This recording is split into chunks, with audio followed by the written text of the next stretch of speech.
सभी को मेरा प्रणाम। जैसा कि हम जानते हैं, आईयूपीएच एक अंतर्राष्ट्रीय मानवतावादी संगठन है जो विश्व स्तर पर होम्योपैथी आंदोलन और कार्यकर्ता को बढ़ावा देता है ताकि सभी चिकित्सकों और सामान्य जनता को एक ही मंच पर लाया जा सके। मैं doctor Swapnil international forum for promoting homeopathy द्वारा आयोजित इस 767वें दैनिक हिंदी वेबिनार श्रृंखला में आप सभी डॉक्टर्स का स्वागत करता हूँ। आज का वेबिनार शुरू करने से पहले हम सभी 1 मिनट का मौन रखेंगे। धन्यवाद सभी का। हमारे आज की मेहमान और वक्ता हैं डॉक्टर तमन्ना कसाना मैम। डॉक्टर तमन्ना कसाना मैम जो बीएचएमएस पीजीडीसीपी और डीएनवाईएस की डिग्रीधारी हैं, वर्तमान में गाजियाबाद में एक अनुभवी होम्योपैथिक चिकित्सक के रूप में कार्यरत हैं। साथ ही एक आईवीएफ कंसल्टेंट भी हैं। Doctor Monika ma'am doctor Tamanna ma'am Ghaziabad homeopathic physician medical association की महासचिव भी हैं। इन्हें प्रिडिक्टिव होम्योपैथी के मॉड्यूल 1, 2 और पीडियाट्रिक मास्टरों का विशेष प्रशिक्षण भी प्राप्त है। इन्होंने एम्स और एसएपी द्वारा आयोजित राष्ट्रीय सम्मेलन में रोल ऑफ होम्योपैथी या सपोर्टिव ट्रीटमेंट पर शोध पत्र भी प्रस्तुत किए हैं। मैम को होम्योपैथिक आइकॉन अवार्ड 2023 में सम्मानित भी किया है और डॉक्टर हेनमन की जयंती पर भी प्रशंसा पत्र प्राप्त हुआ है। मैं मैम से अनुरोध करता हूँ कि वो अपना व्याख्यान प्रारंभ करें और अपने ज्ञान और अनुभव को हमारे साथ साझा करें। Over to you ma'am. Thank you, Dr. Swapnil. And I would like to thank the IFPH team, Dr. Sani sir, for providing me the opportunity to present the topic ADHD and homeopathy on this platform. Start करें आज का topic हम? Yes ma'am, आप start कर सकती हैं। Okay.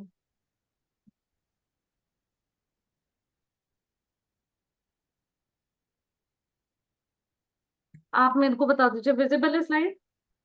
हाँ yes ma'am, visible है। सो आज जो हम टॉपिक डिस्कस करेंगे दैट इज ADHD, जो कि एक हमारे मेंटल डिसऑर्डर का पार्ट है विच इज वेरी कॉमन नाउअडेज। आज की जनरेशन में, आज के बच्चों में बहुत ही ज्यादा कॉमन हो चुका है। ठीक है, ADHD क्या है इसके बारे में जानते हैं हम। ADHD is most common childhood disorders affecting school-aged children. It is characterized by a persistent pattern of inattention, hyperactivity and impulsivity. तो बेसिकली ADHD के तीन ही हमारे मेन मेजर क्लासिफिकेशन है जिससे हम उसको रिकॉग्नाइज या पहचान पाएंगे। That is inattention, hyper activity and impulsivity. आगे आने वाले स्लाइड्स में हम जानेंगे तीनों चीजें क्या हैं। Children with ADHD occurs with other emotional, behavioral, language and learning disorder. तो बेसिकली जो हमारा ADHD डिसऑर्डर है उसके साथ में हमें और भी चेंजेस दिखते हैं, जैसे कि इमोशनल लेवल पे चेंज बच्चे में या बड़े में, बिहेवियरल लेवल पर चेंज, लैंग्वेज में चेंज, लर्निंग डिसऑर्डर में चेंज। तो सारे क्राइटेरियाज को हम कंसिडर करके हम तभी पेशेंट को डायग्नोज करेंगे कि हाँ ये ADHD में आता है। सो ADHD affects approximately 5% of the children and about 2.5% of adults worldwide. So we can see the percentage affected by ADHD is most common in the children as compared to the adults. In India, the prevalence among primary school children is estimated to be around 11.32%, with the condition being more common in boys than in girls. Now let's come to the risk factors. Genetic factors. अगर किसी में family history रही है, किसी बच्चे के या adult patient जो कि सफर कर रहा है ADHD से, उसकी फैमिली में हिस्ट्री रही है, so it can transfer to the next generation also. And identical twins show a higher next is neurochemical factors. Dopamine deficiency is associated with hyperactivity and impulsivity. Norepinephrine deficiency is linked to inattention. Okay, hyper activity और impulsivity का connection हमारे neurochemical which is a dopamine, उससे connection है। जब उसमें disturbance हो जाता है, डेफिसिट हो जाता है person, so it can lead to hyper activity and impulsivity. If there is deficiency of the norepinephrine then it is linked to the inattention. Next is perinatal factors, मतलब ड्यूरिंग प्रेगनेंसी क्या क्या factors हो सकते हैं जो mother ने किए और वो बच्चे पर उसका इफेक्ट आ गया as ADHD. That is maternal smoking or alcohol use during pregnancy, prenatal or postnatal exposure to lead, and birth complication or premature birth. तो इस टाइप के केसेस में भी ADHD जैसे बच्चे पाए गए हैं कि आफ्टर प्रेगनेंसी वो बच्चे जिसमें ADHD से सिम्टम्स आए हैं। Next is psychosocial factors, disorganized और unstable family environments which is very common nowadays. आजकल हम देखते हैं फैमिली डिस्प्यूट्स बच्चों के घर में, and child is heavily affected by the all the social norms also including friends, family. Maternal mental illness, मतलब मम्मी की तरफ से मेंटल इलनेस रही है अगर माँ को, तो वो बच्चे में इजीली कैरी आउट हो सकती है। Parental substance abuse, particularly alcoholism and institutional upbringing, foster care और ऑर्फनेजेस। आज के टाइम में एज मदर फादर दोनों ही वर्किंग होते हैं, बच्चे पर वो अटेंशन केयर नहीं जाता बचपन से ही जो उसको चाहिए होता है, तो विच इज वेरी कॉमन नाउअडेज। इस वजह से हमें आज की जनरेशन में सबसे ज्यादा साइकोलॉजिकल प्रॉब्लम्स दिखती हैं बच्चे में, मोस्ट कॉमनली एडीएचडी हो गया, ऑटिज्म हो गया, ठीक है, these are the part of it. Now let's come to types of ADHD. so as we discussed here in the definition itself, it is a persistent pattern बना हुआ है लगातार, किस किस का, आपका इनअटेंशन, हाइपर एक्टिविटी एंड इम्पल्सिविटी। तो इन्हीं को हम समझते हैं इसमें। Inattentive, what is inattentive type of ADHD? It is the symptoms में इंक्लूड कर पा रहा है, टेंशन नहीं वो कर पा रहा है, मतलब किसी भी काम पे ध्यान नहीं लगा पा रहा है basically. Next is easily distracted, जल्दी जल्दी डिस्ट्रैक्ट हो रहा है किसी भी काम से, उसको कोई भी टास्क दिया है कि आपको ये काम करना है बट वो नहीं कर रहा है, कभी इधर भाग रहा है कभी उधर कर रहा है।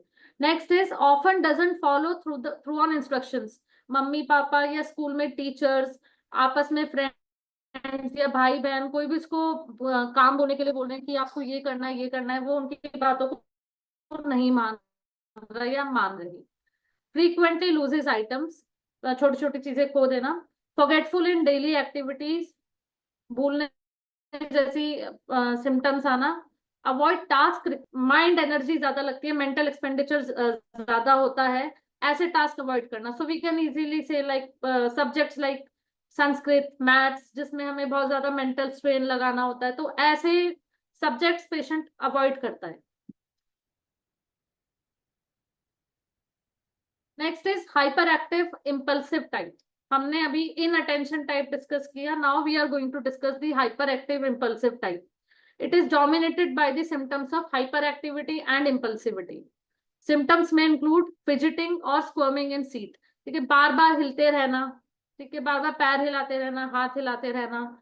डिफिकल्टी रिमेनिंग सीटेड, एक जगह पर नहीं बैठ सकता बच्चा, इधर भागेगा उधर भागेगा। एक्सेसिव टॉकिंग, इंटरप्टिंग अदर्स, बातें इतनी करेगा बहुत ज्यादा, दूसरे भी बात कर रहे हैं उनको भी, उनकी भी बातों में इंटरप्ट करेगा। नेक्स्ट इज इम्पेशेंस और डिफिकल्टी वेटिंग टर्न, उसकी टर्न आने से पहले सपोज कोई भी बच्चे से क्वेश्चन, मतलब लाइन वाइज क्वेश्चन पूछा जा रहा है, तो जैसे ही उसकी टर्न आएगी वो बिना अपनी टर्न का वेट किए आंसर कर देगा। Next is acting without thinking, तुरंत एक्शन कर देना, तुरंत रिप्लाई दे देना बिना कुछ सोचे समझे। Now the third type is combined type ADHD, which is a combination of inattentive and hyperactive impulsive symptoms. So the individual meets criteria for both categories, inattentive and hyperactive itself over the past 6 months. अगर किसी को भी पिछले 6 महीने से inattentive type ADHD है या hyper active type ADHD है या दोनों का कंबाइंड टाइप ADHD है लास्ट 5-6 महीने से, तो हम उसको ADHD में कंसिडर करेंगे। Now, let's come to clinical feature of ADHD. Poor attention span and distractibility, जल्दी से ध्यान भटक जाना, चीजों में ध्यान ना लगना। Inability to complete task from start to finish. Suppose बच्चे को 1 से 10 काउंटिंग लिखने को दी है या 1 to 20 लिखने को दिया है, तो वो 1 से लेके लिखना शुरू करेगा बट पूरा टास्क अपना कंप्लीट नहीं कर पाएगा।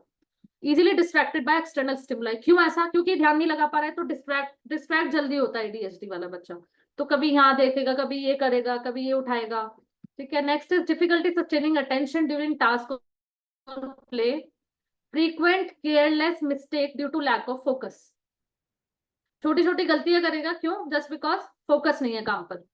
Tendency to overlook details in work और एक्टिविटी, फोकस नहीं है तो किसी भी चीज की डिटेल, काम या कोई भी एक्टिविटी वो नहीं कर पाएगा। Trouble organising task and activities, frequently loses items necessary for tasks like books, tools, stationery. बच्चे जैसे हम देखते हैं ज्यादातर मम्मी या फादर कंप्लेन करते हैं कि आज इसको कुछ चीज दिलाई तो नेक्स्ट डे खो आता है, खो देता है स्कूल में। अगर आप बार बार ये रिपीटेड पैटर्न्स ऑब्जर्व कर रहे हो किसी भी पेशेंट में, अपने बच्चे में, along with other symptoms of ADHD over the past 6 months, so we can consider it as the ADHD. Difficulty following through on instructions, underachievement in areas where the individual show high potential like academics, professional settings और athletics. ठीक है, अगर घर पे बच्चे का behaviour change है, inattentive type है, हाइपर एक्टिव है और बाहर एकदम नॉर्मल है, तो हम उसको इतना एडीएचडी में नहीं लेंगे। अगर हमें दिख रहा है कि जगह जगह बाहर भी, घर भी, अदर जगह भी उसके ऐसे ही बिहेवियर सिम्टम्स आ रहे हैं, so we should consider that under the ADHD. Next is hyperactivity and impulsivity. Physical और verbal overactivity. Physical activity हमें ज्यादा हाइपर कैसे दिखेगी, जो हम सिम्टम लेते हैं जैसे कि रेस्टलेसनेस, बच्चा एक जगह नहीं बैठेगा, बार बार इधर घूमेगा, वहां कूदेगा। वर्बल ओवर एक्टिविटी मतलब बोलना उसका शांत नहीं होगा, बोलेगा तो बोलते बोलते चला जाएगा। appears to be constantly in motion as if driven by a motor, जैसे किसी ने चाबी भर दी हो या मोटर स्टार्ट कर दी हो, वो बोलते बोलते ही चला जाएगा।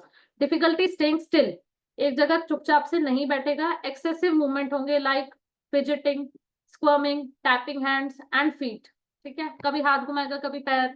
Restlessness especially in situation requiring calm behaviour, जहां पे शांति से आराम से बैठना चाहिए वहां पर भी वो नहीं बैठेगा।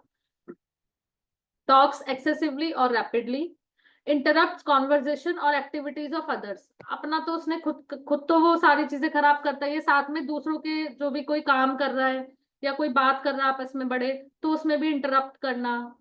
ठीक है, often blurts out answer before questions are completed, question पूछना खत्म नहीं होगा उससे पहले ही आंसर बोल देना। Difficulty remaining seated in school, work और other settings. impatient and struggle with waiting their turn or standing in line. Next is GNM conflict ADHD. GNM is a theory which is German new medicine given by Dr. Hammer. तो वो हर एक disease को, body disease को conflict से relate करते हैं। तो ऐसे ही उन्होंने ADHD का जो कॉन्फ्लिक्ट बताया है, that is when children have a poor short term memory, this is nowadays considered as one of the symptom of ADHD. ठीक है, शॉर्ट टर्म मेमोरी या पुअर मेमोरी वो ADHD नहीं है, it is one of the symptom of ADHD. If the child happen to be hyper active at the same time, hyper activity है, भूल रहा है बार बार चीजों को। So now from the GNM perspective, the concurrence of memory problems and hyperactivity indicates two coinciding constellations. बताया कि इन बच्चों में कॉन्फ्लिक्ट क्या मिलेगा, दैट इज सेपरेशन कॉन्फ्लिक्ट। अगर बच्चे का किसी रीजन के थ्रू मम्मी से, पापा से या किसी को भी जिसे वो एज अ, तो वो सेपरेशन कॉन्फ्लिक्ट में आता है, रुका हुआ है, वहां से बाहर नहीं निकल पा रहा है। प्रेगनेंसी में अगर मदर को या पैटर्न ऐसा बन जाता है कि मैं first stuck, okay, so it बच्चे में इजीली ट्रांसफर हो सकता है वो delusion. The learning difficulty start after tension, after the mother goes back to busy to spend with time with the child. So हम देख सकते हैं कि बहुत ही इंपॉर्टेंट और नॉट इजीली लाइक कि पेरेंट्स से ही बच्चा सेपरेट हो रहा है। बच्चे का अगर बार बार स्कूल चेंज हो रहा है या वो अपने बेस्ट फ्रेंड से इतना कनेक्टेड है या फ्रेंड से इतना कनेक्टेड है, उनसे सेपरेशन हो गया है। बच्चे को मम्मी पापा ने बहुत प्यार दिया बट अचानक से मम्मी की दूसरी प्रेगनेंसी हो गई और न्यू बेबी आ गया, जिसमें कि सारा अटेंशन मदर फादर का दूसरे बच्चे पे चला जाता है। So it can lead to the ADHD for the first child. Okay, parents nowadays are very busy, वो टाइम नहीं स्पेंड करते हैं अपने बच्चे के साथ, or if they are spending time in the home, so they are constantly arguing, fighting with each other. So these are the conflicts which can lead to ADHD.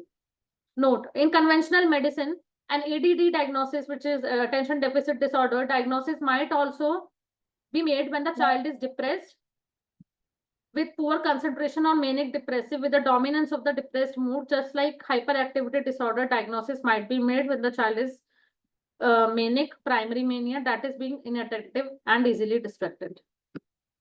Okay.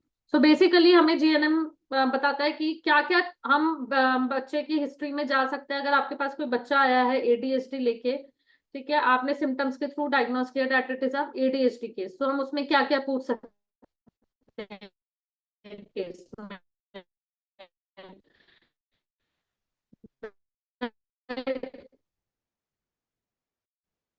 Question you can ask regards separation, conflict or ma'am आपकी आवाज break हो रही है। healing stuff. Now next is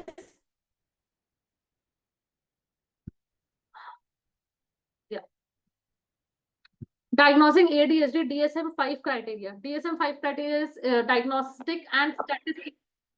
Okay.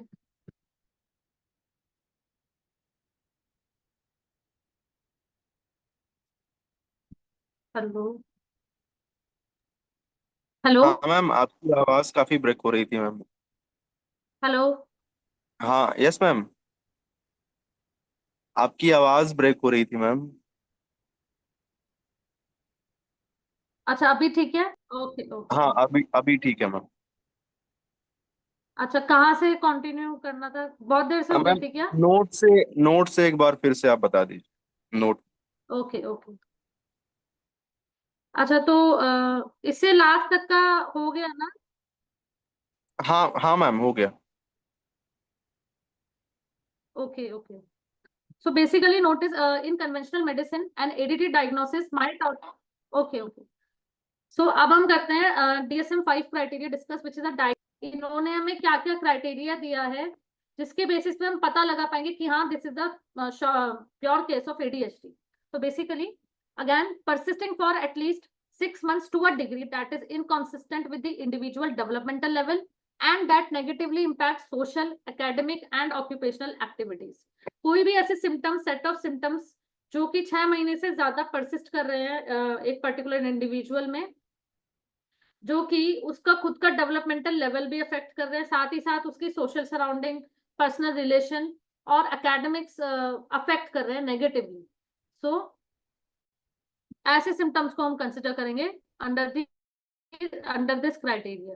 So A1, A part is inattention and next is hyperactivity, impulsivity. जो हमने type of ADHD पढ़े हैं उसी के अकॉर्डिंग हम क्राइटेरियाज पढ़ेंगे. Inattention again the same thing. Often fails to give close attention to or other activities. Often doesn't seem to listen when spoken to directly. ठीक है, डायरेक्ट बात करेंगे तो सुनेगा नहीं, ठीक है, अनसुना कर देगा बच्चा. Often doesn't follow the instruction and fails to finish schoolwork, course, duties in the workplace. Avoids, dislike, and is reluctant to engage in tasks that require sustained mental effort. Loses things necessary for tasks or activities like school material, pencil, book, tools, wallet, keys. Is often easily distracted by external stimuli. ठीक है, तो ये वही symptoms हैं इन attention के जो मैंने type में सिम्टम्स डाले थे वो एज पर डीएसएम क्राइटेरिया ही मैंने ऐड किए थे, which is a short case of the inattention type of ADHD. Now next is hyperactivity impulsivity. वही जहाँ पे पेशेंट एक जगह नहीं बैठ पाएगा, इतनी ज्यादा बॉडी में एनर्जी होगी कि हम बोल देते हैं तो बच्चा बैठता ही नहीं है, ऐसा लगता है इसमें चाबी भर दी हो, इधर से उधर घूमता ही रहता है, कभी यहाँ कूदेगा कभी वहां कूदेगा, ठीक है, बातें इतनी करेगा बहुत ज्यादा एक्सेसिव कि इतनी एनर्जी बच्चे में आती कहाँ से है, विच इज नॉट नॉर्मल. आप ऐसे बच्चों को अलग ही पहचान जाते हैं, नॉर्मल बच्चों की तरह नहीं दिखते. ओके सो ये सब सिम्टम्स अगर 6 महीने से ज्यादा परसिस्ट करेंगे और वो नेगेटिवली इम्पैक्ट कर रहे हैं उसकी सोशल लाइफ को, पर्सनल लाइफ को, एकेडमिक लाइफ को, उसके डेवलपमेंट आईक्यू लेवल को, तो हम उसको ADHD में कंसिडर करेंगे. Next is several inattentive or hyperactive impulsive symptom must have been present prior to age of 12 years. ठीक है, 12 साल से पहले की एज में भी अगर आपको ऐसे symptoms मिल रहे हैं बच्चे में, so we can consider it as ADHD. Symptoms must be present in 2 or more settings, which means ऐसा नहीं है कि बच्चा अगर घर पे ऐसी एडीएचडी वाली एक्टिविटीज कर रहा है तो वो बाहर बाहर नहीं करेगा। बाहर भी 2-4 जगह अगर वो सेम एक्टिविटीज कर रहा है तभी हम उसको एडीएचडी में कंसिडर करेंगे, लाइक घर पर, स्कूल, वर्क, विथ फ्रेंड्स और relatives and in other activities. इसलिए हम अपने केस टेकिंग में बच्चे के घर का एनवायरनमेंट, स्कूल का एनवायरनमेंट, ठीक है, फ्रेंड्स के साथ कैसे रहता है, रिलेटिव्स के साथ कैसे बिहेव करता है, तो हमें ऐसे स्पेशल केसेस में काफी सारी चीजें there must be clear evidence of clinically significant impairment in social, academic और occupational functioning. Okay? काम पर अफेक्ट होना, सोशल लाइफ पर अफेक्ट होना, स्टडीज अफेक्ट होना. Symptoms do not occur exclusively during the course of schizophrenia or on other. Okay. Now next is management of ADHD. How should we manage such cases? Although there's such a beautiful science which is homeopathy only, which can manage these cases very beautifully with our wonderful medicines. Now, along with homeopathy, what are other therapies or other instruction which we can give to the parent or to the child so that we can manage ADHD very beautifully? First is behavior therapy. Teach the child time management and organizational skills. Encourage following a structured routine. It can be implemented at home or in the classroom, help improve attention, reduce disruptive behavior and reinforce positive habits. Okay, basically हम बच्चे का routine बना सकते हैं कि इसको सुबह इतने बजे उठना है, ये करना है, ये करना है, कुछ एक्टिविटी, क्योंकि आजकल के बच्चे फोन में ज्यादा इन्वॉल्व रहते हैं, फोन ही फोन उनका चलता है, ठीक है, तो हम उनको जैसे छोटे छोटे बुक्स होती है जिसमें डॉट वाले वो होते हैं हमारे 1-2 ज्वाइन करना है, ABCD बनाना है, ये करना है, तो हम एक पर्टिकुलर रूटीन सेट कर सकते हैं पेरेंट्स को एडवाइस करके और बच्चों से वो काम करा सकते हैं, सो दैट एनर्जी एक्सपेंडिचर ऐसी चीजों में लगे एंड बच्चे का मतलब जो भी बिहेवियर है वो थोड़ा सा पॉजिटिव हो, बैलेंस के टूवर्ड्स जाए. Next is special education service if required. अगर हमें लगता है कि रिक्वायर्ड है तभी हम उसको एडवाइस करेंगे. Next is social skill training.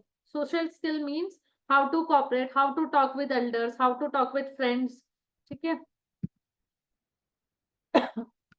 Effective parenting strategies. Parents को गाइड करना is very important. Create clear daily schedules and maintain consistent routine. Use simple language and demonstrate instruction when communicated. Give full attention when speaking with the child. Avoid multitasking. Suppose say people are too busy nowadays with the phone itself. I'm talking about parents nowadays. तो parent बात कर रहे हैं, बच्चे से काम करा रहे हैं, तो नहीं, ऐसा नहीं. एक टाइम पे स्पेशली जो हमारे ADHD के बच्चे होते हैं उनको क्या चाहिए होता है, टेंशन चाहिए होता है, जिसके वो डेफिसिट होते हैं, ठीक है, तो उनको प्रॉपर अटेंशन दें, उनकी बातें सुने, उनकी चीजों को सॉल्व करना शुरू करें, ठीक है, उनसे बात करके जो उनमें नेगेटिव आपको लगता है उसको धीरे धीरे मतलब शेड्यूल बना के उनकी उसको नॉर्मलाइज करें. Next is children with ADHD often need more supervision than peers. ठीक है, उनके अदर जो भाई बहन है उनसे ज्यादा अटेंशन और वो सुपरविजन चाहिए होता है पेरेंट्स का ADHD वाले बच्चे को. Maintain regular communication with the teachers and other caregivers. Model calm behavior. Focus on effort and reward good behavior. अगर बच्चा जैसे आप एडवाइस कर रहे हो बच्चे को और वो वैसा काम आपको करके दिखा रहा है तो उसमें हम बच्चे को रिवॉर्ड देंगे, लाइक छोटी सी चॉकलेट दे दी, टॉफी दे दी. उससे क्या होता है, बच्चे का लेवल अप बूस्ट होता है, ठीक है, न्यूरो केमिकल्स बूस्ट होते हैं, रिवॉर्ड केमिकल्स बूस्ट होते हैं हमारे, तो उससे वो आगे काम करने के लिए और एफर्ट्स डालता है. तो नेक्स्ट इज, अब हम केस डिस्कस करेंगे हमारा ADHD का.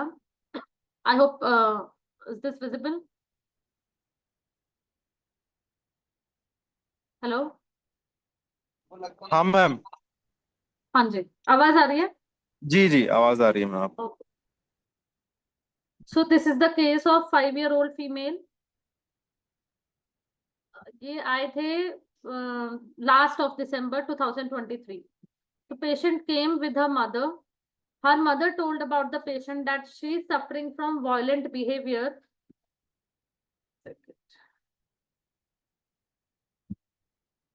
Yeah, she is suffering from violent behavior since last 2 to 3 years. she specifically mentioned her behavior which includes, तो बेसिकली पेशेंट आता है या बच्चे की जब पेरेंट्स आते हैं तो हमें मेन फोकस जो रखना होता है शुरुआत के कुछ मेन वर्ड्स पर। जो पेशेंट फर्स्ट टाइम आके आपको बोल रहा है वो हमारे लिए बहुत इंपॉर्टेंट वर्ड्स होते हैं। So I noted them as it is. सुबह से लेके रात तक उनकी मदर ने मेरे को बताया कि वो क्या बताती है अपने बच्चे के बारे में। सुबह से लेके रात तक एक ही बात को बार बार बोलती रहती है, बहुत जिद्दी है और छोटी सी बात पर गुस्सा बहुत ज्यादा करती है। गुस्से में दिल की धड़कन भी तेज हो जाती है, एक जगह बैठती नहीं, शांति से इधर उधर भागती रहती है। तो मैंने जो पेशेंट थी जब उनको देखा मैंने, तो from top to bottom she dressed like very मतलब beautiful Barbie type. Pink dress पहनी थी उसने, पिंक हेयर बैंड लगाया हुआ था जिसमें व्हाइट कलर के बीड्स थे top of the hair band, pink colour के फुटवेयर थे, व्हाइट टॉप था, पिंक स्कर्ट थी। सो इसी सेम कंडीशन के लिए जो पेरेंट्स हैं उन्होंने साइकेट्रिस्ट को ट्रीटमेंट लिया था उसका एलोपैथिक, बट कोई रिलीफ नहीं आया। Some superstitious treatment they did also. Next is personal history, this is very important. तो बेसिकली वो उनकी खुद की बच्ची नहीं थी, वो अडॉप्टेड चाइल्ड थी। तो जो कपल था वो चाइल्डलेस था। उनको उन्होंने अपनी ही किसी रिलेटिव में से बच्चे को अडॉप्ट किया था। तो यहाँ पे अगर हम अपने जीएनएम की थ्योरी को रिलेट कर सकते हैं तो चाइल्ड को सेपरेट कर लिया गया था अपने ही जो उसके रियल मम्मी पापा थे उनसे। ठीक है। Mental generals, violent anger, tears are books and clothes in anger. गुस्से में वो सारी बुक्स कपड़े फाड़ देती थी। तमन्ना हाँ जी, जी। इस पर आपका पीपीटी नहीं है क्या? केसेस के पीपीटी नहीं है? हाँ हाँ जी, ये पीपीटी है। नहीं तो ये केस के तो पीपीटी आपके मूव नहीं कर रहे हैं ना? अच्छा, मूव नहीं कर रहे हैं नहीं, नीचे केस अभी? के अभी तो आपका पहले वाला है ना, अभी आपने केस का पीपीटी नहीं मूव कर रहा है आपका। अभी दिख रहा है, विजिबल नहीं, दिख नहीं रहा है? आया। आप पीपीटी अपलोड की हैं? अच्छा, पीपीटी अपलोड नहीं, नहीं, पीपीटी स्क्रीन शेयरिंग किया हुआ है मैंने, स्क्रीन पर दिख रहा होगा। नहीं तो नहीं नहीं मैम, आपकी स्क्रीन पर एडीएचडी के मैनेजमेंट वो विजिबल है अभी। अच्छा अच्छा, हाँ, एक मिनट वो वाली रुकिएगा, मैं स्लाइड एक विजिबल बार है। ना मैं फिर से शेयर करती हूँ, स्टॉप हाँ, शेयर फिर से करती हूँ शेयर ना। कीजिए, फिर से शेयर ओके कीजिए। मैम। हाँ जी। सो बेसिकली यहाँ से केस मैंने शुरू किया था। This was the presenting complaint, जिसमें पेशेंट की मम्मी ने ये बताया था कि सुबह से लेकर रात तक एक ही बात को बार बार बोलती रहती है, बहुत जिद्दी है, छोटी सी बात पर गुस्सा बहुत करती है, गुस्से में दिल की धड़कन भी तेज हो जाती है और एक जगह बैठती नहीं है, शांति से इधर उधर भागती रहती है। ठीक है। और मैंने पेशेंट की अपीयरेंस बताई थी जब फर्स्ट टाइम आई थी पेशेंट। सो उसने पिंक ड्रेस पहना हुआ था, पिंक हेयर बैंड लगाया हुआ था, पिंक फुटवेयर थे। एंड ट्रीटमेंट में वो लोग एलोपैथिक ट्रीटमेंट ले चुके थे ऑलरेडी, कुछ सुपरस्टिशियस ट्रीटमेंट उन्होंने किए थे। पर्सनल हिस्ट्री में जो डिस्क्लोज किया था उसकी मदर ने, मतलब ये किया था कि स्टेप मॉम थी वो बच्चे की, रियल मम्मी नहीं थी, उन्होंने बच्चे को अडॉप्ट किया था। ठीक है, बचपन से बच्चा उन्हीं के साथ रह रहा है जो अभी अडॉप्ट किया है उसको, नए मम्मी पापा ने। मेंटल जनरल्स में हम डिस्कस कर रहे थे कि बच्चे में बहुत ज्यादा वायलेंट एंगर है, इतना ज्यादा कि वो 24 घंटे नहीं रहता, जब उसको गुस्सा आता है तो गुस्से में बुक फाड़ देती है, कपड़े फाड़ देती है। ऑब्स्टिनेट, जिद्दी है बहुत ज्यादा। In spite of having all the things that she need, she still demands for them, like copy लेके आओ मेरे लिए, पेन लेके आओ, ज्योमेट्री बॉक्स लेके आओ, and then she keeps on repeating the same sentences. Ma'am, इसको ना बात करने की तमीज नहीं है, बड़ों से बहुत गलत शब्द भी बोल देती है, disrespects and argues with her elders and abuses them in anger. So patient basically 5 साल की लड़की है और कम्युनिटी अगर मैं बात करूं तो she belongs to a Muslim community. घर का माहौल भी ऐसा नहीं था कि सब गाली करके बात करते हैं, बट ये बच्ची जो है गुस्से में गाली भी दे देती है बड़ों को। नेक्स्ट इज, कभी कभी किसी भी बात पर गुस्सा आ जाता है इसको और धड़कन तेज हो जाती है। हॉबीज क्या थी, हॉबीज पूछी मैंने। टीचर टीचर खेलती है, teachers her grandpa and other members of family. Makeup करना बहुत पसंद है, अपने को अच्छे से बना के रखती है, कपड़े भी अपने चॉइस की सिलेक्ट करती है। Likes to go to school, she is frank with teachers. Memory power बहुत अच्छी है इसकी, कुछ भी हो, पढ़ाई या घर का सामान कहाँ रखा है कहाँ नहीं, सब याद रहता है इसको। So this was a very peculiar symptom for us. Basically इसके बाकी के सिम्टम्स जो है वो एडीएचडी की तरफ जा रहे थे। ADHD में हम फॉरगेटफुलनेस भी पढ़ते हैं, but in this case memory बहुत अच्छी थी बच्चे की, बिहेवियर बहुत पूरा ADHD की तरफ था, but memory was too good. I tried to communicate with patient but she didn't utter a word. First day उसने कुछ बोला ही नहीं, हाँ करती रही बस. Her mother was forcing her to reply and then she told her name only, then silent. ठीक है, बस उसने अपना नाम ही बताया, फिर अगेन साइलेंट हो गई. Then her mother said नई जगह पर नहीं बोलती, फिर खुलेगी तो इतना बोलती है कि रुकती ही नहीं है. अगेन वही सिम्टम्स बच्चे में, मतलब वैसे तो क्लोज रहेगा बट जब ओपन अप होगा तो वो बोलती ही रहती है. जिद्दी बच्चा है जो बार बार रिपीट करता रहता है सेंटेंसेस, एक बार बोलेगी तो बोलती बोलती चली जाएगी. गुस्सा बहुत ज्यादा है इसमें. ठीक है. Does homework and the daily stuffs by her own.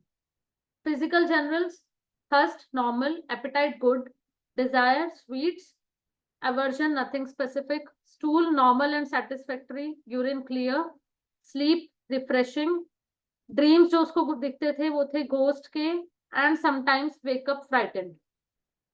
Tongue clear, thermals hot, activity fast. Activity fast मतलब हमने एक्टिविटी फास्ट क्यों लिया, कुछ भी वो काम करती है तो उसको सारी चीज जल्दी जल्दी करनी होती है. ठीक है. So basically the diagnosis which I made that is ADHD combined type. ठीक है. इनअटेंटिव एंड हाइपर एक्टिव का कॉम्बिनेशन था इसमें. ठीक है. इनअटेंटिविटी पढ़ाई में अच्छी है, पढ़ाई में she is very good, but in the other stuffs उसका फोकस नहीं रहता. Rubrics taken, anger violent, destructiveness, behaviour problems children in. Foppish, foppish मतलब जो जिस तरीके से बन के आई थी इसलिए मैंने रूब्रिक लिया foppish. Moral feeling want of. अच्छा हम एक एक रूब्रिक डिस्कस कर लेते हैं इसमें. एंगर वायलेंट, हमें बेसिकली केस में वो सिम्टम्स लेने हैं जो बहुत ज्यादा टुवर्ड्स आपके डिस्ट्रक्टिवनेस में, सिफिलिटिक में जाते हैं. बहुत ज्यादा इतना गुस्सा था कि कपड़े फाड़ देना, किताबें बुक फाड़ देनी. तो this is a very destructive nature. So the next rubric which I took is destructiveness. Behaviour problem children in. Foppish, बन ठन के आना, top to bottom matching. Moral feeling want of. 5 साल का बच्चा है, घर में भी ऐसा एनवायरमेंट नहीं है कि कोई गाली गलौज करके बात करता हो, बट जो बच्चा है उसकी बात मतलब गुस्से में गाली दे देती है, तो मॉरल्स नहीं है, लैक ऑफ मॉरल्स है. So that's why I took the rubric moral feeling want of. Obstinate, जिद्दी है बहुत ज्यादा. ड्रीम्स जो बता रहे थे वो बता रहे थे कि घोस्ट के उसको सपने आते हैं, भूत दिखते हैं, कभी कभी उठ भी जाती है डर की वजह से बीच में. So this was the repertorial sheet. Yeah. Anger, violent, destructiveness, obstinate, behavior problem, children in, moral feeling, want of, foppish, ghost. तो ये सबको हम कंबाइन करते हैं तो रेमेडी जो आ रही थी हमारे सामने that is lachesis, nux vomica, platina, veratrum, tarantula, hyoscyamus. तो बेसिकली फर्स्ट 5 रेमेडीज जो मैक्सिमम सिम्टम्स कवर कर रही थी वो ये रेमेडीज हैं. अब हम बेसिकली बच्चे का नेचर देखें तो हाइपर एक्टिव है, गुस्सा बहुत ज्यादा है कि फाड़ देना, चीजों को खत्म कर देना. तो ये सिम्टम्स हमारे एनिमल क्वालिटी में जाते हैं. तो हम वो मेडिसिन का सिलेक्शन करेंगे जो मोस्ट सिम्टम कवर करेंगे और more of the animal quality के हो और जिसकी एक्टिविटी स्पीड फास्ट हो. तो उसके अकॉर्डिंग लैकेसिस और टैरेंटुला 2 ही हमारे वो थे मेडिसिन जो कवर कर रहे हैं सिम्टम को. But lachesis is more matching to the patient, most similar to the patient, just because first time वो ओपन अप नहीं हुई, बट जब next time I in the next case, और जैसा कि पेरेंट्स ने बताया कि वो पहली बार किसी से भी नहीं खुलती है, बट जब खुलती है सेकंड मीटिंग में तो बहुत ज्यादा बोलती बोलती चली जाती है, रुकती नहीं है. ऑल्सो इनका जो अपीयरेंस था पेशेंट का वो बहुत ज्यादा मेकअप करना और मतलब बन ठन के रहना, तो ये मोर टुवर्ड्स लैकेसिस जा रहा था case as compare to tarantula. So I prescribed her lachesis itself. So remedy selection criteria was secondary extrovert, memory बहुत शार्प थी इस बच्चे की, and anger violent and destructive, loquacious, foppish, सब चीज मैचिंग की वियर करना, सब चीज मैचिंग का पहनना, and thermally hot. तो ये क्राइटेरिया था जिसके बेसिस पे मैंने लैकेसिस को सेलेक्ट किया.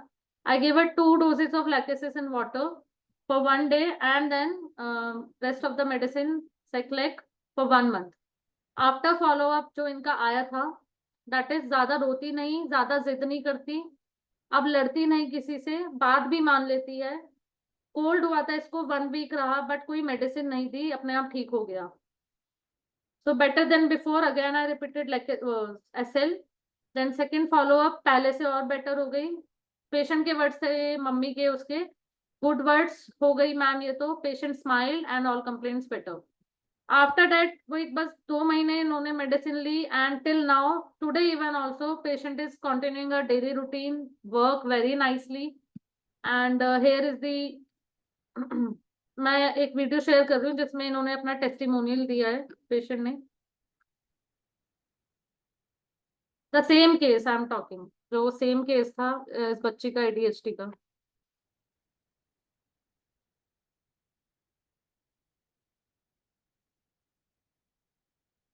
अस्सलाम वालेकुम, मेरा नाम इरशाद और इसकी उम्र 5 साल है।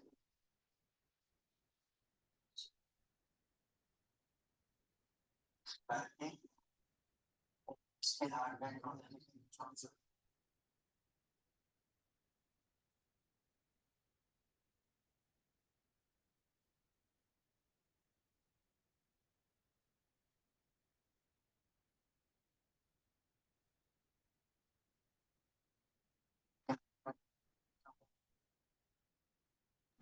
इस वीडियो में वॉल्यूम कम है, वीडियो का वॉल्यूम नहीं आ रहा। तमन्ना जी,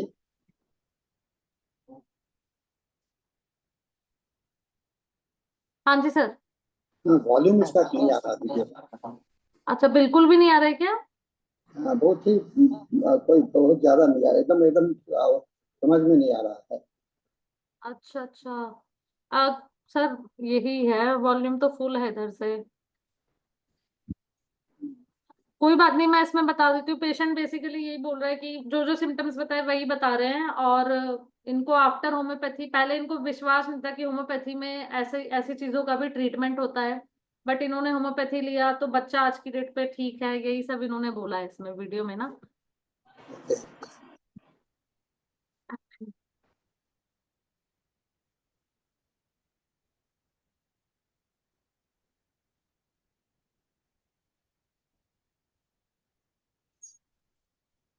Yes. So that's all from my side. Thank you for your patience listening.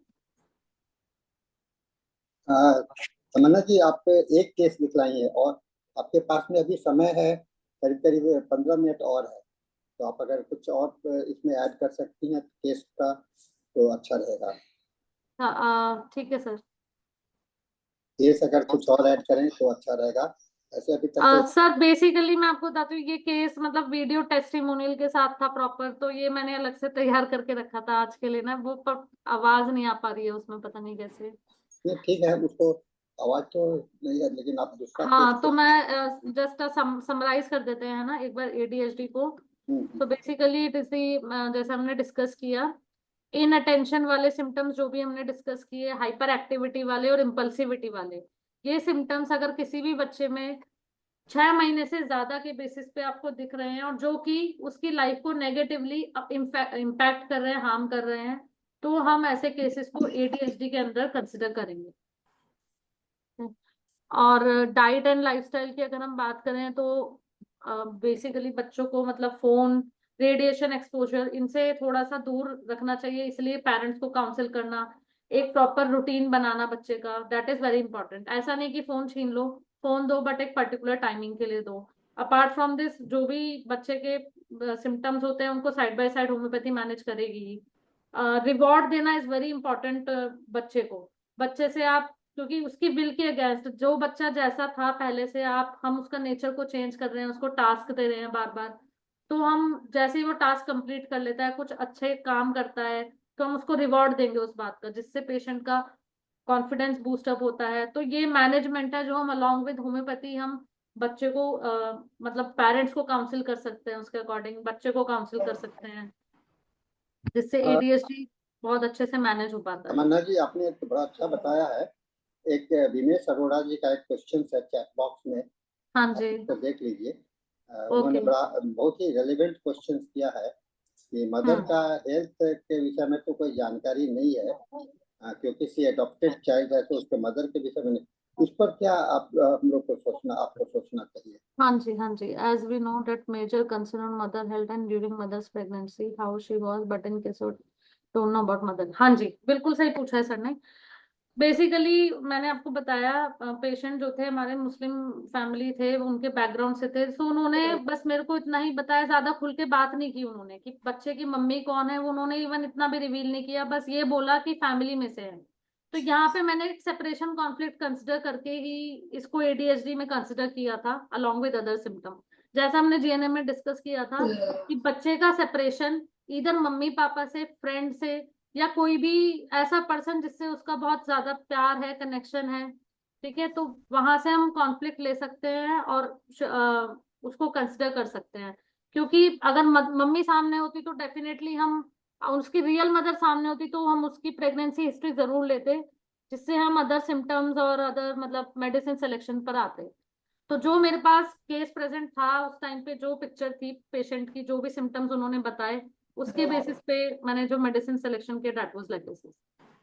But अगर हमारे पास एडीएचडी का केस आता है और हमें मिलता है बचपन से ऐसे ऐसे सिम्टम्स हैं, तो डेफिनेटली हम कंसिडर करेंगे मदर की प्रेगनेंसी हिस्ट्री को। बच्चा जो है सो क्या मैंने किसी बाहर से फेंका हुआ था? That child was found near the railway line. ये समझ नहीं आया मेरे को सर, सॉरी। नहीं, वो जैसे होता है ना कि बच्चा नहीं चाहते हैं तो बच्चे को बाहर फेंक देते हैं, तो वो तो क्या ऐसा था बच्चा, या किसी मैंने ये किसी दूसरे फैमिली मेंबर्स का ही कोई बच्चा? नहीं हाँ, फैमिली मेंबर का था, वो बताया तो मैंने आपको, जो पेशेंट की मम्मी थी उन्होंने यही बताया बस इतना कि ये फैमिली में से ही लिया है, इन्होंने अडॉप्ट ओ किया। अच्छा, तो इसका मतलब है कि उनको अपना बच्चा नहीं हो रहा था तो इन्होंने अडॉप्ट किया। हाँ जी, हाँ जी, हाँ जी। तो बच्चा जो आया था वो, उसके सिम्टम एडीएचडी के थे, वो केस एडीएचडी का था हमारे पास। और एक अब चीज और ऐसे है, जो एक इसका जो बच्चे का जो एज, किस एज में अडॉप्ट हुआ था, ये भी इम्पोर्टेंट मायने रखता है। हाँ जी सर, बिल्कुल बिल्कुल, ये राइट आफ्टर आफ्टर बर्थ ले लिया था बच्चे को। आपका बस मतलब 2 महीने मदर फीड लिया था बच्चे ने अपनी रियल मम्मी का, आफ्टर दैट उन्होंने अडॉप्ट कर लिया था। हाँ जी, अच्छा किया है। हाँ जी सर। तो बेसिकली अगर हम इसी की बात करते हैं कि जैसे कुछ बच्चों को ऐसे रेलवे लाइन पे फेंक देते हैं, या अडॉप्ट कर लेते हैं ऑर्फनेज से, या मम्मी पापा से जल्दी सेपरेट हो जाते हैं, तो ऐसे में और भी बहुत सारी मेडिसिन आती हैं जो कि केस हमारे मतलब अलग टाइप की मेंटल डिसीजेस में रिलेट कर सकते हैं। लाइक हम अगर मैग्नीशियम ग्रुप की दवाई देखें, तो मैग्नीशियम में मोस्टली बच्चे वही होते हैं जो मतलब बचपन से जिनको मदर पेरेंट मतलब मम्मी पापा इनका प्यार नहीं मिला, या उनसे सेपरेट हो चुके हैं किसी रीजन की वजह से, तो नाइट्रम मैग्नीशियम ऐसी दवाइयां उसके इसमें जाती हैं। एक चीज को मैं, आप अपना वीडियो को ऑन नहीं, आप अपना अच्छा, वीडियो को सॉरी ऑन कर सर। लीजिए लोग। हाँ जी, हाँ जी। कमांड कर, हाँ जी, हम तमन्ना जी, एक मैं जो शेयर करना चाह रहा हूँ, आप रिपोर्टरी में एडिपस कॉम्प्लेक्स के विषय में गई हैं, देखी हैं? हाँ जी सर। हाँ, उसको रूब्रिक्स का जो सेपरेटेड चाइल्ड है, और उसमें सेपरेशन में जो बच्चे हैं अपने ओरिजिनल पेरेंट से अलग हो जाते हैं, वहाँ पर ये रूब्रिक्स बहुत ही इम्पोर्टेंट हो जाता है एडिपस कॉम्प्लेक्स। उसमें इससे रिलेटेड 2 रूब्रिक्स और है, father fixation and mother fixation. आप देखिएगा, फादर एब्सेंट, मदर एब्सेंट, ये सारे रूब्रिक्स जो हैं तो आपके लिए बहुत ही यूजफुल होता है, और शायद इसमें कंसिडर किया जा सकता था। एक चीज और मैंने देखा, चाइल्ड के बिहेवियर के विषय में आपने जो कहा कि सभी लोग गाली गलौज से बात करते हैं, तो बच्चा भी सीख लिया। नहीं सर, फैमिली में कोई बात नहीं करता था, फैमिली में सब तहजीब से बात करते थे, बच्चे का ही सिम्टम था ये खाली। अच्छा, बच्चे का खाली था। हाँ हाँ, जी, तब कॉन्ट्रास्ट हुआ। अगर हाँ जी, फैमिली के मेंबर्स में लोग भी ऐसे बात करते हैं तब तो ये एक नॉर्मल फिनोमेना नॉर्मल हुआ। जी, तो ये कॉन्ट्रास्ट हो गया। आ, आ, एक दिनेश जी, आप कुछ कहना चाह रहे हैं my case is 2 days child found near. अच्छा, आपका केस था जो कि, तो आप इसको बताइए, आप बोल सकते हैं, मैं आपको अनम्यूट कर दूं? अगर आप बोलना चाहें तो मैं अनम्यूट कर देता हूं। हिमेश जी। जी डॉक्टर साहब नमस्कार। हाँ, या मैं एक केस में हैंडल कर रहा हूँ अभी तो आप भी वीडियो ऑन कर दीजिए, आपको भी हम लोग देख रहे हैं। मेरा अभी जो केस है वो हैंडल कर रहा हूँ मैं, जिसको 21 ईयर्स की गर्ल है। वो मेरे पास लेट ही आया है वो केस, लेकिन मैं उसको हैंडल कर रहा हूँ। वो थोड़ा आर्टिस्ट भी उसका अच्छा है। अब वो उसकी जब हिस्ट्री पे जब मुझे मालूम चलती है पहले वाली, तो ये कि उसको 20 साल पहले रेलवे स्टेशन के पास वो मिली। फरवरी का मंथ था, सर्दी का टाइम था। तो वो हॉस्पिटल में उसको ले गए, फिर बाद में जो होता है वहाँ पर चली गई। तो बाद में जो मेरे पास ये फैमिली है उन्होंने वहाँ से अडॉप्ट कर लिया। और उसको नमोनिया भी था, तो नमोनिया तो क्योर हो गया। अब मैं उसको हैंडल कर रहा हूँ, लेकिन बस ये है कि उसकी जो मदर की हिस्ट्री और ये सब मुझे नहीं मिल रही है। थोड़ा चैलेंज है, but still she is growing. जो मैंने उसको लिया है उसके जो सिम्टम्स को लेते हुए कि उसको ड्राइंग अच्छी लगती है, और थोड़ा बहुत उसके मूड्स वगैरह को लेकर के ट्रीटमेंट चल रहा है। 1 मंथ हो गया है, थोड़ा सा रिकवरी हो रहा है। बट ये जनरली टिपिकल होता है ऐसे टाइप के केस जो हैंडल नहीं हो पाते, क्योंकि हमको हाँ, वो नहीं मालूम बच्चे होता जो है। आपको रेलवे लाइन के पास में मिले थे, जो केस जी। आया था, वो हाँ। उस समय में एज कितना था? 2-3 दिन की लड़की थी, वो रेलवे अच्छा, लाइन 2 के दिन पास के छोड़ गए अंदाज थे। में। जी, जी। और उसके बाद वो जो अडॉप्शन सेंटर होता है वहाँ पर उनको ले गए। वहाँ से हॉस्पिटल ले गए, उसको ट्रीटमेंट किया। उसका जो नमूनिया हो गया था, फिर बाद में जो फैमिली भी मेरे पास आई है उन्होंने उसको अडॉप्ट कर लिया था। हाँ, इसको अडॉप्ट करने वाले कौन थे? कोई फैमिली है यहाँ पर, शर्मा फैमिली है। उनका कोई बेबी नहीं हो रहा था। उनको अपने बच्चे नहीं थे? हाँ, उनके बच्चे नहीं हो रहे थे, तो इसलिए फाइनली उनको हाँ, उन्होंने अडॉप्ट फाइनली करना पड़ा। अडॉप्ट किया। हाँ, हम्म। ये तो केस थोड़ा सा जो हाँ, तमन्ना थोड़ा टिपिकल बताई है है उसे केस। थोड़ा सा। बट हाँ, हैंडल हो रहा है मेरे साथ। मैं बिल्कुल हो जाएगा, बिल्कुल हो जाएगा, इसमें लगे रहिए। हाँ, एक और थोड़ा महीना सा हुआ है भी, लेकिन मैं उसको कर रहा हूँ, कोशिश कर रहा हूँ। एज क्या हो गया रिकवरी हो बच्चे रही का है, भी? थोड़ा एज ग्रो बच्चे का हो रहा क्या? है उसका। ये उसकी ग्रोइंग हो रही है, थोड़ी सी मेडिसिन जो चल रही है उसकी, उससे फर्क पड़ रहा है। तो धीरे धीरे नहीं, 2-3 महीने का टाइम। बच्चे का एज कितना हो गया अभी?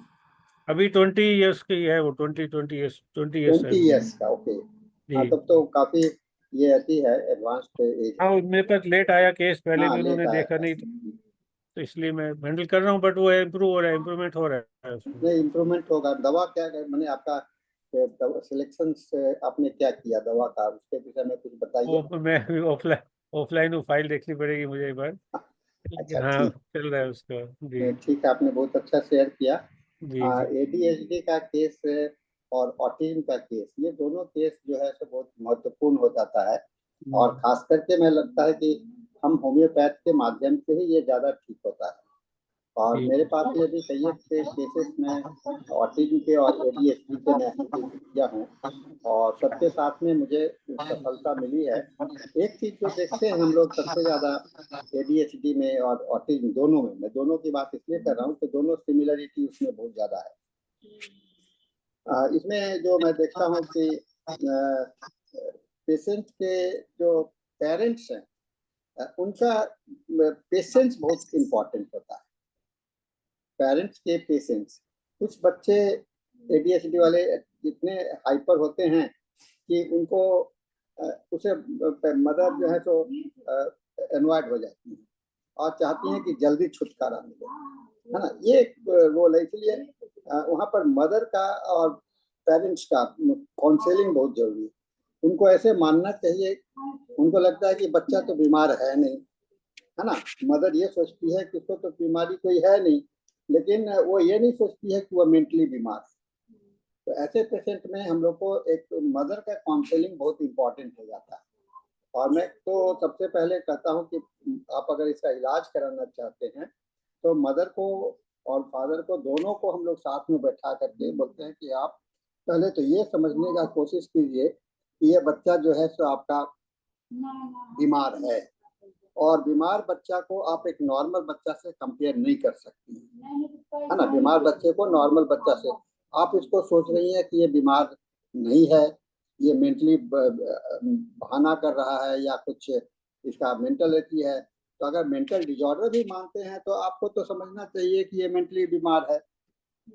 और ये जब तक पेरेंट्स को ये कन्विंस नहीं कीजिएगा तो पेशेंट जो है सो क्योंकि बच्चे तो अपने से आएंगे नहीं अकेले, उनको तो लेकर के उनके पेरेंट्स ही आते हैं। और पेरेंट्स को काउंसिल करना, पेरेंट्स को जब तक गुड फेथ में नहीं लीजिएगा तब तक ये पेशेंट का कंटिन्यूटी नहीं होती है। कई एक समय में मैं ये देखा हूँ कि वो नहीं डॉक्टर साहब कुछ नहीं लाभ हो रहा, कुछ नहीं लाभ रहा है। वो चाहते हैं कि इमीडिएट जैसे फीवर उतर गया तो इनका भी ये भी एकदम सीधा बच्चा बन जाए। दो तीन एक तो बात ये होती है। दूसरी बात ये होती है कुछ लोग चाहते हैं कि बच्चे उनके मन के मुताबिक चले, है ना, जैसा मैं चाहता हूँ, मैं जैसा बोलता हूँ वैसा करे। ये भी संभव नहीं है क्योंकि हर एक का अपना अपना पर्सनैलिटी है। तो माँ को भी पेरेंटिंग जो है ना, पेरेंटिंग रोल में वह कितना मदरहुड है ये समझना होगा। This is mother and this is not the dictator.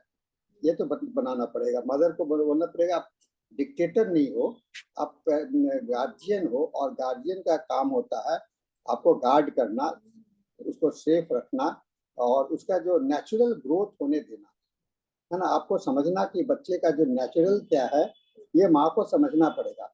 अगर वो नहीं समझेंगे तो कॉन्फ्लिक्ट बना रहेगा और ADHD का जो आप लोग कहते हैं ना कि ऑब्स्ट्रक्शंस जो है तो ट्रीटमेंट में वह बना रहेगा। तो ये पेरेंटिंग बहुत ही इम्पोर्टेंट फैक्टर है। और मैं तो समझता हूँ कि आजकल के जो जॉइंट फैमिली में और सिंगल फैमिली, ये एक बहुत बड़ा रोल है आपको पेरेंटिंग में, क्योंकि दादी रहती है, थोड़ा सा अनुभव रहता है और दादी लोग का जो रोल होता है वो थोड़ा सा उसको शेयर हो जाता है, तो वहाँ पर मदर को उतना ज्यादा नहीं। लेकिन सिंगल फैमिली में क्या होता है कि तो हम लोग कहते हैं कि मदर को एक ट्रेनिंग क्लास होना चाहिए। मदर बनने के पहले पेरेंटिंग एक ट्रेनिंग होना चाहिए, उनको एक अच्छा काउंसलिंग होना चाहिए, खास करके जब उनके प्रेगनेंसी पीरियड में है तो उसी समय से उनको एक काउंसलिंग का जरूरत पड़ता है। और मैं देख रहा हूँ कि ये काउंसलिंग का सेंटर कई एक जगह पर चालू हो चुका है और मैं पेशेंट के साथ में ये काउंसलिंग सबसे ज़्यादा इम्पोर्टेंट समझता हूँ। और हम लोग के होम्योपैथी के हिसाब से, डॉक्टर हैनीमैन के हिसाब से भी कहा जाता है कि ट्रीटमेंट के साथ में अगर काउंसलिंग आप नहीं करते हो तो आपका जो है सो केस जो है सो जल्दी ठीक नहीं हो सकता, क्योंकि अडॉप्ट करना एंड अडेप्ट करना ये दोनों दो बात होता है ना। मेडिसिन को अडॉप्ट करना और मेडिसिन को सेल्फ एक्सेप्ट करना, ये एक्सेप्टेंस तभी हो सकता है जबकि आपका इंटरनल एक्सेप्टेंस पावर ज़्यादा होगा। इस चीज़ को हम लोग को पेशेंट को समझाना चाहिए ADHD में। और बाकी तो हम लोग होम्योपैथिकली जो ट्रीटमेंट करते हैं इससे बढ़िया ट्रीटमेंट तो दुनिया में मैं जहाँ तक समझता हूँ नहीं है, क्योंकि मैं पूरे जगह से मैं पेशेंट आते हैं हम लोग के पास में। इवन लोग डॉक्टर को पेशेंट को निमहांस ले जाते हैं बेंगलोर, अब मेंटली बीमार मान करके। निमहांस में भी देखते हैं कि वो लोग खाली बस न्यूरोलॉजिकल कोई प्रॉब्लम रहा तो उसके लिए मेडिकेट करते हैं, लेकिन यहाँ पर कुछ नहीं, उनके पास में मेडिसिन नहीं होता है। इसको हम लोगों को काफ़ी ये ध्यान देने का जरूरत है यह है। और तीसरा है कि इसका जो इन्वायरमेंट, फैमिली इन्वायरमेंट और एक बच्चे का बिहेवियर, दोनों का कोऑर्डिनेशन को निकालने का समझना चाहिए। और एक फैक्टर मैं और जो आपके साथ शेयर करना चाहूँगा, ड्रीम्स सपने। और सपने मैं पढ़ रहा था डॉक्टर दिनेश चौहान का एक किताब, और उसमें उन्होंने बहुत इम्पोर्टेंट ये बात बताया चिल्ड्रन डिजीज में कि माँ का जो ड्रीम्स है ड्यूरिंग द प्रेगनेंसी बहुत ही इम्पोर्टेंट होता है। उसका खान पान का इच्छा जो कि ड्यूरिंग प्रेगनेंसी होता है ना, कि प्रेगनेंसी में ये ज़्यादा अच्छा लगता है, ये खराब ज़्यादा लगने लगता, खाने का मन करता है। तो ये दोनों चीज़ का भी फैक्टर को कंसिडर करने का जरूरत होता है कि आपका ड्रीम सपने क्या आते थे। और मैं अक्सर जब जितने भी आते हैं, अगर वो अपना अपना माने अडॉप्टेड चाइल्ड नहीं है, तो वहाँ पर मदर का ड्रीम्स और मदर का लाइक्स एंड डिसलाइक्स एक इम्पॉर्टेंट कंट्रीब्यूटिंग फैक्टर होगा जो कि पेशेंट का सिम्टम्स हो जाता है। इसी तरह से मैं एक कैलकेरिया कार्ड का पेशेंट दिख रहा था। मदर को अति के समय में, प्रेगनेंसी के समय में मिट्टी खाने का इच्छा हो गया था, है ना, और उसका रिफ्लेक्शंस, ये हमको कंफर्मेटरी सिम्टम्स के रूप में मैंने इसको यूज किया, और वो बच्चे को मैंने कैलकेरिया कार्ड से बहुत ही अच्छा प्रोग्रेस किया, क्योंकि मुझे एक मदर के हिस्ट्री से उसके जो सिम्टम्स आ रहे थे उस सिम्टम्स को मैच कराया, तो मैंने लगा कि ये तो कैलकेरिया का ही इनबॉर्न है, इनबॉर्न कैलकेरिया पेशेंट है, और इसमें इनको काफ़ी लाभ हो सकता है। और इसी तरह से सपने भी देखते हैं, एक्सपेक्टेशन सपना, और दो तरह के सपना को हम लोग ज़्यादा कंसिडर करते हैं। एक कि बच्चे के हो जाने के संबंध में उसके सपने क्या आ रहे हैं, दूसरा उसके एब्सेंस का सपना क्या होता है। ये दोनों चीज को आप देखिएगा तो आपका जो ये केस जो है सो बहुत ही इम्पोर्टेंट हो सकता है। तो आज का सेशन में हम लोग ने काफ़ी चीज़ को सीखा है तमन्ना जी के माध्यम से, और तमन्ना जी भी अपने काफ़ी अच्छा यंग आगे आ रही हैं। तमन्ना जी आप इसको और भी आगे लेकर के आइए, और भी कुछ केसेस को इकट्ठा कीजिए, और एक सेशन और साथ में लेकर के आना चाहिए, जिससे कि हम लोग आगे की और इसका आगे चलेंगे, ठीक है ना। और किसी को कोई सवाल है, कुछ है तो बताएं। अभी तो मुझे कोई सवाल नजर नहीं आ रहा है किसी का। हम लोग के पास में 2 मिनट है, 2 मिनट का कोई ये है, किसी को कहना तो बोल सकते हैं। थैंक यू तो बहुत अच्छा शब्द, सीधा शब्द होता है, और मैं थैंक यू नहीं चाहता हूँ, मैं चाहता हूँ कि योर क्यूरियोसिटी, आपके अंदर में क्या होना चाहिए, है ना। तो yes Ekta ji, you can have ask a question. Doctor Ekta, you can ask the questions, but we have very few minute time. Dr. Ekta, either you type or you ask a question.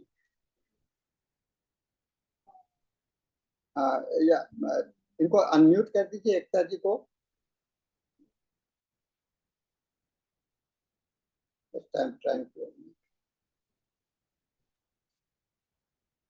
एकता कृष्णा ना। Now it's unmuted. Please talk. Okay.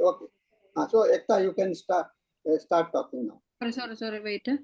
Yes, I'm on mute. Thank you so much, ma'am. And thank you, sir, for your words and for lighting towards the, falling light on the parenting as well. It was really good. I have a question for Dr. Tamanna. So, Dr. Tamanna, may I ask a question? Yeah, sure. Okay. So, Dr. Tamanna, my question is about, it is somewhat related to today's parenting itself. But I already had the opportunity to hear the views on parenting from Mridul sir. But I would like to know your perspective as well on that. So, can you please tell me that in today's generation, I mean, like our generation, we are young and we'll be married after a few years and having kids. What our generation should know about parenting? Like, what is the most important thing that we should be, Dr. as Ekta, a parent should do? Dr. Yes. Ekta, can I say something in this matter? Yeah, sir, sure. Because now it is 8:30, and Yes, sir, to yeah. explain the whole thing, Tamanna will take another session. Okay, so, okay. I'm requesting No Dr. Tamanna. No I'm problem. requesting Tamanna to come with the parenting care, parenting role and parenting training in another. Yes, we would really please, be, we would be grateful if she can come with something like that. तो ये आएगा, हम लोग इसके लिए एक session और devote करेंगे। Thank you. And I think तमन्ना जी, हाँ, yeah, just a moment. Ekta can send message directly, no? Yeah, so we are closing the session now, and Anjani is waiting impatiently. हाँ जी सर, मेरे पास एक question था आपसे ना। First of all thank you so much. And आप वो book बता रहे थे जो डॉक्टर दिनेश सर की आप पढ़ रहे हो, पर नाम बता देंगे उसका? उनका है, मेरे दिमाग में नहीं, मैं आपको व्हाट्सएप पर भेज दूंगा टाइप करके। Yeah, sure. Okay, thank you everyone. Thank you so much Thank for you, thank you listening. very much. Thank you, sir. Thank you. And over to you, Thank you Dr. so much. Anjali. You can start your session now. Thank you, Sahani sir. Thank you, Hindi team. I think Dr. Ekta, you can send direct message to Dr. Tamanna. Dr. Tamanna, please put your telephone number in the chat box. Okay. Now we are moving to the English session. Today is our 1720th day of